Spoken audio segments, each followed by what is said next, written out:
मैं जा रहा हूँ शिल्पी नेहा तिर्की के लिए अपना दामन फैलाने के लिए। पिछली बार 2 साल का मौका दिया, पिछली बार इस बहन को आपने 2 साल का मौका दिया खिदमत करने का, इस विधानसभा की सेवा करने का 2 साल का मौका दिया और बहन ने पूरी कोशिश की पुरजोर तरीके से आपके मुद्दों पर लड़ने के लिए। थके हुए दस्ते तलब से मांगते हैं, जो मांगते नहीं रब से वो सबसे मांगते हैं। इसी थके हुए दस्ते तलब से मांगते हैं, जो मांगते नहीं रब से वो सबसे मांगते हैं।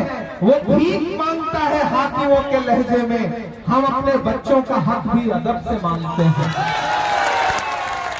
मेरे भाई, आने वाली 13 तारीख को आपको घरों से बाहर निकलना है और न सिर्फ मानकर के मुस्तकबिल का फैसला करना है, बल्कि झारखंड के मुस्तकबिल का भी फैसला करना है। ये चुनाव कोई आम चुनाव नहीं है, ये चुनाव सिर्फ एक विधानसभा का चुनाव समझ कर नहीं लड़ना है। दिल्ली, असम, गुजरात अलग अलग जगहों पर बैठी हुई ताकतें ये सोच रही है कि झारखंड की अस्मिता को पामाल कर देंगे, लेकिन ये झारखंड है, ये रुकेगा नहीं और ये झुकेगा नहीं। कोई ताकत इसे झुका नहीं सकती है। यहां रहने वाले आदिवासी समाज के लोग हो, अल्पसंख्यक समाज के लोग हो, दलित समाज के लोग हो, ये अपनी स्वाभिमान और अपनी खुददारी के लिए जाने जाते हैं। ये बिरसा मुंडा जैसे महान क्रांतिकारियों की धरती है और इस धरती पर कोई असम से आया हुआ मुख्यमंत्री, कोई दिल्ली से आया हुआ नेता ये सोचता है कि यहाँ पर जहर बोने का काम करेगा तो ये झारखंड की धरती जहर की खेती नहीं होने देगी। मैं तुम्हें अपने उसूलों की कसम देता हूँ, मैं तुम्हें अपने उसूलों की कसम देता हूँ। मुझको मजहब के तराजू में न तौला जाए, मैंने इंसान ही रहने की कसम खाई है, मुझको हिंदू या मुसलमान न समझा जाए। एक तरफ झारखंड की अस्मिता और यहाँ की गठबंधन की सरकार है और एक तरफ दिल्ली से, गुजरात से, असम से, यूपी से आकर के आदिवासियों के अधिकार की बात करने वाले झूठे नेता हैं। अरे दिल्ली से आए हुए प्रधानमंत्री जी, असम से आए हुए मुख्यमंत्री महोदय, आप और आदिवासियों की बातें, आपके मुंह से आदिवासियों की बातें अच्छी नहीं लगती हैं। अरे आप तो वो लोग हो कि इस देश का सबसे लोकप्रिय आदिवासी समाज का मुख्यमंत्री जो झारखंड के लोगों के दिलों में बसता है, उस लोकप्रिय मुख्यमंत्री को बिना किसी जुर्म के आपने महीनों जेल में रखा, सिर्फ उसको डराने के लिए, उसको धमकाने के लिए। लेकिन मैं सैल्यूट करूंगा झारखंड के मुख्यमंत्री हेमंत सोरेन साहब को कि उन्होंने ये कह दिया कि तुम सलाखों में डाल सकते हो लेकिन मेरी हिम्मत नहीं तोड़ सकते हो। हेमंत के मुकाबले हिमंत को लाया गया है, नाम ही ऐसा है जिसमें हौसला नहीं समझ में आता, हिमंत। और इधर कौन है? हेमंत। नाम लीजिए तो समझ में आता है कि बहादुर आदमी। मेरे भाई, 13 तारीख को घरों से बाहर निकलिए। अगर आप चाहते हैं कि आदिवासी समाज, अल्पसंख्यक समाज, दलित समाज, पिछड़ा समाज, सवर्ण समाज, सारे लोग मिलजुल करके रहें, भाईचारे के साथ रहें, तो एक तरफ नफरत वाले खड़े हैं और एक तरफ मोहब्बत वाले खड़े हैं। हमारे नेता का नारा क्या है? नफरत छोड़ो भारत जोड़ो। हमारे नेता का नारा क्या है? नफरत के बाजार में मोहब्बत की दुकान खोलनी है। एक तरफ मोहब्बत की दुकान है और एक तरफ नफरत का ठेला लगाने वाले लोग आए हैं। झूठे लोग हैं ये, आपके बीच में आएंगे, झूठे नारे देंगे। इनके नारों के चक्कर में मत आना झारखंड वालों। ये नारा लगाएंगे कि बटोगे तो कटोगे, आप नारा लगाना कि नफरत के दिन बीतेंगे, जुड़े रहे तो जीतेंगे। आप नारा लगाना कि झांसे में नहीं नहीं आएंगे फिर सरकार बनाएंगे, ये नारा लगाना है यहाँ पर। ये भाजपा के झूठे लोग, इन्होंने नारा दिया था बहुत हुई महंगाई की मार अब की बार मोदी सरकार। याद है 2014 का उनका नारा दिया बहुत हुई महंगाई की मार अब की बार मोदी सरकार। और फिर अंजाम क्या हुआ? वो पेट्रोल डीजल जो 58 रुपए लीटर था वो 100 रुपए लीटर हो गया। वो गैस सिलेंडर जो 400 रुपए लीटर 400 रुपए का था वो 1000 के पास हो गया। अरे ये भाजपा के लोग, मैंने तो पार्लियामेंट में खड़े होकर के प्रधानमंत्री जी की आंख से आंख मिला करके कहा था कि प्रधानमंत्री जी आप महंगाई पर प्रवचन देना बंद करिए। आप वो हैं कि आपकी सरकारें दिल में टैक्स फ्री करती हैं और कफन पर जीएसटी लगाती है, कफन पर टैक्स लेती है। चाहिए भाजपा के नेताओं को, ये कफन पर जीएसटी लगाने वाले लोग हैं। इन्होंने नारा दिया बेटी बचाओ बेटी पढ़ाओ, याद है इनका नारा? और फिर इस नारे की सच्चाई क्या हुई कि हाथरस में जब एक दलित बिटिया का बलात्कार हुआ तो रात के 2 बजे बिना परिवार की मर्जी के उसकी लाश जला दी गई। नारा दिया बेटी बचाओ बेटी पढ़ाओ, और जंतर मंतर पर जब पहलवान बेटियां इंसाफ मांगने के लिए बैठी तो भाजपा की पुलिस ने उन बेटियों को सड़कों पर घसीटा।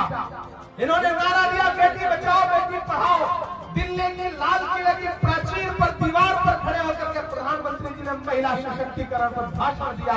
और जिस 15 अगस्त को वो भाषण दे रहे थे उनके भाषण के महज 2.5 घंटे बाद गुजरात में बिल्किस बानो के दोषी न सिर्फ जेल से रिहा किए जा रहे थे बल्कि भाजपा के नेता उन्हें माला पहना रहे थे। ये है इनके नारों की सच्चाई। इसलिए भाजपाइयों के नारों के झांसे में कभी मत आना झारखंड वालों, ये झूठे लोग हैं। एक दिन पार्लियामेंट में खड़े होकर भाषण दे रहे थे प्रधानमंत्री जी, बोले बताओ कांग्रेस वालों 70 साल में क्या बनाया। इधर से मैं खड़ा हो गया, मैंने जैसे ही बताना शुरू किया खड़गे जी बोले इमरान मत बताओ, जो बताओगे ये उसको भी बेच देंगे, इनका काम सिर्फ बेचने का है, मत बताओ। ये झूठे लोग हैं। ये कहते हैं कि कांग्रेस वालों बताओ 70 साल में क्या दिया, 70 साल का हिसाब दो। अरे मैं तो मांडर विधानसभा में खड़ा होकर के भाजपा वालों से कहना चाहता हूं कि जो सरकार अपना चलाया हुआ 2000 का नोट 7 साल नहीं चला सकी तो हमसे 70 साल का हिसाब मांग रही है। शर्म करो भाजपा वालों, समाज को बांटना बंद करो। तुम कहते हो कि झारखंड में घुसपैठिए हैं, मैं भारत का नक्शा लेकर आया हूं, दिल्ली से लेकर आया हूं।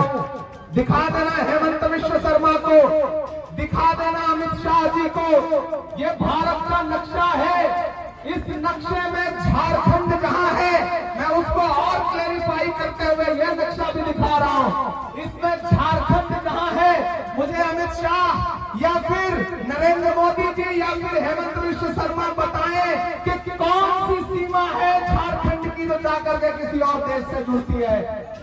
मूर्ख बनाना बंद करो झारखंड के लोगों को। ये मेरे पास भारत का नक्शा है और तुम्हारे गृह मंत्रालय का आधिकारिक बयान है भाजपा वालों। ये अगर 10 साल से तो सेंटर में तुम्हारी ही सरकार है, 10.5 साल से बॉर्डर की सिक्योरिटी की जिम्मेदारी किसकी होती है? गृह मंत्रालय की। कोई घुसपैठ कर कैसे गया? अगर कर गया तो यह सबसे बड़ी कमी तो भाजपा की है। ये यही नारा यहाँ आके झारखंड में भी देंगे, यही नारा जाके महाराष्ट्र में भी देंगे, यही नारा यूपी में भी देंगे, क्योंकि इनके पास नफरत के नारों के अलावा कुछ भी नहीं है। इसलिए आपको आगाह कर रहा हूं कि जिस तरह अंग्रेज करते थे ना कि बांटो और राज करो, उसी तरह भाजपा करती है बांटो और राज करो।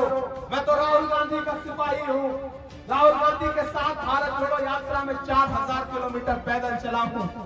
जब मैं उनके साथ चलता था और मुझसे मीडिया के साथी कहते थे कि इमरान साहब आप राहुल गांधी के साथ पैदल चल रहे हैं, आप तो शायर पहले हैं सियासतदान बाद में है, तो आप बताइए कि इस यात्रा को देख रहे हैं और आप क्या कहते हैं तब मैं कहता था कि जो हर जालिम से टकराएगी वो आंधी बनाऊंगा, जो हर जालिम से टकराएगी वो आंधी बनाऊंगा। नए अंग्रेज आए हैं, नया गांधी बनाऊंगा। वो नया गांधी, इस दौर का गांधी, जिसका सिर्फ एक नारा है, नफरत छोड़ो भारत जोड़ो। मेरे भाई, कांग्रेस नफरत की बुनियाद पर राजनीति नहीं करती, गठबंधन नफरत की राजनीति नहीं करता। हेमंत सोरेन आपसे विकास के मुद्दे पर बात करते हैं। गठबंधन की सरकार कह रही है हमारी सरकार आने दीजिए, मैया सम्मान जो योजना है उसे बढ़ाकर 2500 रुपए किया जाएगा। हेल्थ बीमा कितनी शानदार बात है, 15 लाख रुपए का हेल्थ बीमा हर परिवार का मुफ्त। आप सोचिए, हम काटने बांटने के नाम पे वोट नहीं मांग रहे, हम कह रहे हैं हम आपको इलाज देंगे, हम आपको राशन देंगे, हम आपका बिजली का बिल माफ करेंगे, हम मैया सम्मान योजना में हमारी खवातीन को, महिलाओं को उनके खाते में पैसा देंगे। और ये किस नाम पे वोट मांग रहे हैं? इनकी नफरत आप देख रहे हो ना। तो ये जब आकर के नारा लगाएं कि कटोगे बटोगे टाइप का, तो आप कह दो नफरत के दिन बीतेंगे, जुड़े रहे तो जीतेंगे। आप उनसे खुल के कहो। और मैं तो दोस्तों अपनी बहन के लिए और बंधु तिर्की साहब को आज मैंने यहाँ पे भाषण देते सुना, और मैंने AICC में दिल्ली के गलियारे में कांग्रेस नेताओं के सामने भी इनको बैठे हुए जब देखा है, तो मैं बहुत ईमानदारी से ये बात आपको बता रहा हूँ कि मैंने बंधु तिर्की को अपनी पार्टी में भी, AICC में भी बैठ करके झारखंड के गरीब गुरबा के लिए, यहाँ के आदिवासी समाज के लिए, यहाँ के मुस्लिम समाज के लिए, यहाँ के दलित समाज के लिए वहां भी लड़ते हुए देखा है। ये भाजपा के लोग जब बहादुर लोगों से डरते हैं तो साजिश करके उन्हें मैदान से बाहर निकालने की कोशिश करते हैं, लेकिन ये भूल गए कि आप बंधु तिर्की को चुनाव लड़ने से बाहर कर सकते हो, उसका हौसला नहीं तोड़ सकते, उसकी जुर्रत नहीं तोड़ सकते। और मुझे खुशी है कि बंधु तिर्की जी की विरासत को संभालने के लिए शिल्पी जैसी एक बेटी है जो मजबूती के साथ उनके काम को, उनके इरादों को, उनके हौसले को लेकर आगे बढ़ रही है, जो मेरी बहन की तरह है। मैं उस बहन के लिए आपसे अपील करने आया हूं कि इलेक्शन में उस बहन का सपोर्ट करिए। और ये भाजपा के लोग आपके बीच में आए और आप सभा में रहो तो उनसे पूछ लेना कि भाई वो क्या हुआ उनका वादा जब उन्होंने कहा था कि भाइयों बहनों, इस देश के खजाने की चाबी मुझे सौंप दो, मैं देश नहीं लूटने दूंगा, चौकीदारी करूंगा। यही कहा था ना, याद है नरेंद्र मोदी जी ने क्या कहा था? भाइयों बहनों, खजाने की चाबी सौंप दो, मैं चाबी नहीं लूटने दूंगा। अब तो मैं पार्लियामेंट में भी उनसे पूछता हूँ कि कहाँ सोया है चौकीदार? थक गए क्या?